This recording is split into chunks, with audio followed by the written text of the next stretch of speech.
घटा है, आप लोग यहाँ का प्रतिवेशी है इन लोगों का, हाँ, तो क्या बोलना चाहेंगे जो घटना जिस तरह की? हम लोग तो बोलना चाहिए, जो आदमी किया है संजय राय को दोषी साब्यस्त किया है, वो तो अकेला नहीं है, उसका साथ और आदमी है। वो लोग कहाँ गया? वो लोग को पहले ले आओ, सामने लेके आना, उसको जो शास्ति देना था उसको दो। वो तो संजय राय के ऊपर से चला दे रहा है, संजय राय तो अकेला नहीं है, उसका उस साथ और है, वो पूरा धामाचापा पड़ गया है। ये जो घटना आप लोगों को क्या सुनने में आया, जो कांड घटा है, ये कैसा देखते हैं आप लोग? ये तो बहुत बढ़िया, मैंने बड़े क्या बात बोलो, एकदम निंदा का बात है ये।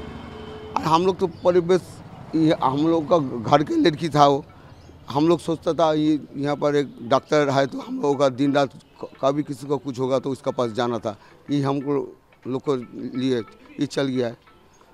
और क्या बोला, ये हो नहीं पाया, ये हो नहीं पाया। ये तो पूरे हम लोग पूरा चाहता है इसको पूरा फांसी होना चाहिए, और संग में जो और आदमी है उसको भी लेके आओ उसका साथ।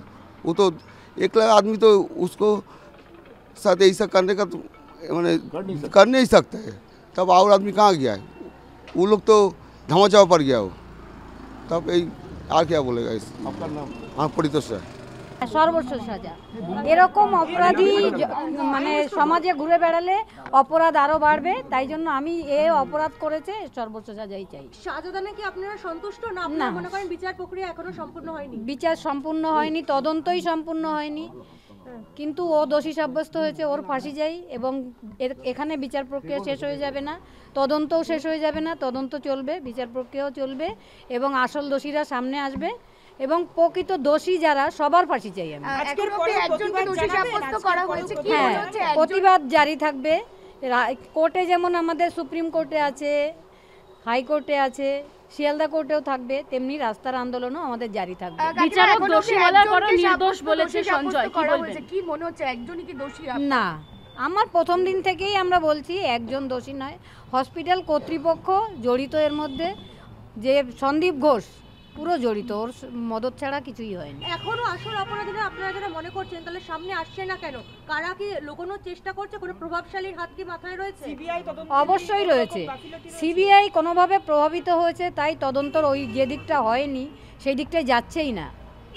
সঞ্জয় এখনো নিজেকে নির্দোষ বলছে বারবার, আগের দিনও বলেছে সঞ্জয়, আগের দিনও বলেছে আমি নির্দোষ, আমার গলায় তুলসীর মালা রয়েছে, তুলসী না রুদ্রাক্ষের মালা রয়েছে। এটা যে অপরাধ করে, যে খুন করে, সে তো কখনো কোনো স্বীকার করে না যে আমি খুন করেছি, তবে ও জানে কে ওকে পাঠিয়েছিল বা কে ওকে ডেকেছিল। কারণ আমার মেয়ে যেখানে ঘুমাচ্ছিল ভেতরে, হসপিটালের ভেতরে, সেখানে কেউ ইন্ধন দিয়ে ওকে না আনলে ও আসতে পারে না। কিন্তু চক্রান্ত, কিন্তু ওকে যে কে এনেছে, কে ডেকেছে, শুধু এক বিনীত গোয়েল বা কোনো এক আইপিএস অফিসার এটাই বলছে, প্রকৃত সত্য কথা ও বলছে না। কে বলছে না? সঞ্জয় রায়। আর কারা কারা জড়িত বলে আপনারা মনে করছেন? আমি মনে হচ্ছে হসপিটালের অনেক লোক, অনেক পুলিশ, যেমন Vineet Goel, CP, ACP, Sofia Mallick, যে হোমিসাইড শাখার, এবং যারা আমার মেয়েকে দ্রুত এনে দাহ করার ব্যবস্থা করে দিল, তারাও এর মধ্যে ইনভলভ। তাহলে কি মনে করছেন সঞ্জয়কে কি এখনো জেরা দরকার?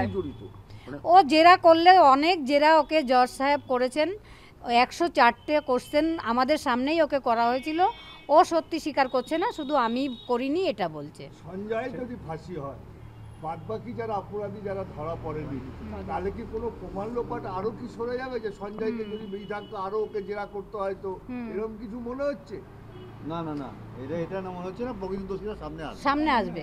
তত্ত্বপ্রমাণ হসপিটালের ভেতর থেকেই লোপাট হয়েছে, কারণ যখন সিপি, এসিপি ওনারা সবাই ভেতরে ছিলেন, তখন সেমিনার হলটা গিজগিজ করছিল ভিড়, আমি তখন পুলিশের পায়ে ধরে কেঁদেও, আমরা মা বাবা, আমাদের ঢুকতে দেওয়া হচ্ছে না, কিন্তু সেখানে দেবাশিস সোম বলে একজন ফরেন্সিক এক্সপার্ট ছিলেন, অভিক দে, বিরূপাক্ষ, এরা সবাই, ডিসি ইন্দিরা মুখার্জি, সবাইকে একদম দেখিয়ে দিয়েছেন এরা আমাদের এক্সপার্ট, ফিঙ্গারপ্রিন্ট এক্সপার্ট, এই এক্সপার্ট সেই এক্সপার্ট, কিন্তু তাদের বিষয়ে কোনো তদন্তই আসেনি এখনো। তাহলে যদি আজকে সঞ্জয়ের ফাঁসি ঘোষণা হয়, তাহলে কি মনে করছেন যে সবটা ধামাচাপা পড়ে যাবে? না, ধামাচাপা পড়তে দেব না আমরা। আসল অপরাধী যতক্ষণ না দোষ সামনে আসবে, ততদিন লড়াইও জারি থাকবে, আমাদের কোর্টের লড়াইও জারি থাকবে। সেদিন কি সঞ্জয়ের কোনো অনুশোচনা ছিল? না না, না না না কোনো প্রকৃত অনুশোচনা সেদিন অপরাধীদের ছিল। যেরকম হয় সেরকম ছিল না। আজকে আপনাদের কথা শোনা হবে আদালতে। না, আমাদের কথা আজকে শোনা হবে না। আমাদের অনেকগুলো কোশ্চেন ছিল, সেগুলোর অ্যান্সার আজকে জাজ দেবেন। আমি একটা কথা বলি, শিয়ালদা কোর্টের জজ কাকু এক মিনিট, হ্যাঁ বলুন। শিয়ালদা কোর্টের জজ আমরা যাতে এই বিচার ব্যবস্থা ও তদন্ত ব্যবস্থাকে আগে নিয়ে যেতে পারি তার জন্য একটা প্ল্যাটফর্ম তৈরি করে দিচ্ছেন এবং সেই ইঙ্গিত উনি শনিবার দিন দোষী সাব্যস্ত করার সময় আমাদেরও জানিয়ে দিয়েছেন। কঠোর থেকে কঠোর শাস্তি এবং যারা যারা জড়িত এই আমার মেয়ের হত্যার সঙ্গে তাদের সবারই কঠোর থেকে কঠোর শাস্তি। আপনারা কি মনে করছেন বিচারের প্রথম ধাপ এটা শুরু হলো সবে? এটা তো আমরা প্রথম দিন থেকে বলছি, বিচারের প্রথম ধাপে আমরা পা দিয়েছি এবং জজ সাহেব এমন একটা প্ল্যাটফর্ম আমাদের তৈরি করে দিচ্ছেন, ভবিষ্যতে দ্বিতীয় ধাপে আমরা উঠতে পারি এবং সর্বোচ্চ জায়গায় যেতে পারি সেই ব্যবস্থা উনি করে দেবেন। সেই ইঙ্গিত বিচারক দিয়েছেন শনিবার দিন। শনিবার দিন তো কথা হয়েছে, আমরা তো বললাম ওনাকে ধন্যবাদ জানাতে বাধ্য হয়েছি, উনি যা করেছেন ওনার উপর আস্থা রেখেছিলাম, উনি তার आस्था संपूर्ण। जॉर्ज आज संजय का जो बात है वो सुनेंगे, संजय क्या बोलना चाहते हैं। इतना दिन से वो हम कुछ बोलेंगे करके आ रहा है, आज फिर उसको मौका दिया गया उसको बोलने के लिए। शनिवार भी उस कोशिश किया था बोलने का, उन्होंने बोला सोमवार में आइए आपका जितना बात है सब सुनेंगे। वो क्या बोलेंगे क्या नहीं बोलेंगे हमको मालूम नहीं, और आज बोलने से क्या फ़ायदा होगा उसका भी मालूम नहीं। 104 क्वेश्चन उसको किया था पहले दिन जिसको पूछताछ किया था इसके, लेकिन उन्होंने कुछ नहीं बोला। वो जो जज को जो क्वेश्चन किया था उसको आपने जो आंसर दिया है वो ठीक आंसर उन्होंने नहीं दिया। क्या लगता है जैसे पुलिस का वहाँ घेरा टोक में रहता है, संजय को ले जाने के बाहर करने के लिए इतना गाड़ी लगा के रखता है, क्या छुपाना चाहते हैं, क्या छुपा? नहीं कुछ नहीं, संजय क्रिमिनल है और भी इसका साथ जुड़ा हुआ है। लगता है को पहले से ही तो जो पहले जुड़ा हुआ है उसको आड़ाल करने का कोशिश कर रहा है प्रशासन, और वही चल रहा है।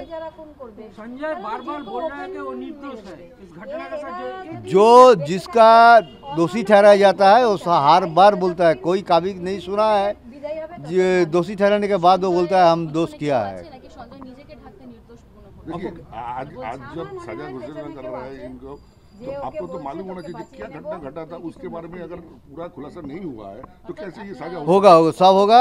प्लस जज जो है सियालदा कोर्ट का, उन्होंने हमको बोला है आपको एक हम जिस क्वेश्चन रखा है उसका आंसर दिया है, और हमको लगता है उन्होंने हमको विचार आगे बढ़ाने के लिए एक प्लेटफॉर्म तैयार कर देंगे। जो क्वेश्चन अपने जज साहब आज क्या बोला है उसका आंसर कर देगा आज देगा। शनिवार में उन्होंने कुछ इंगित दिया है और बोला है एक प्लेटफॉर्म, हम लोग को लगता है एक प्लेटफॉर्म हमको मिलेगा आज से।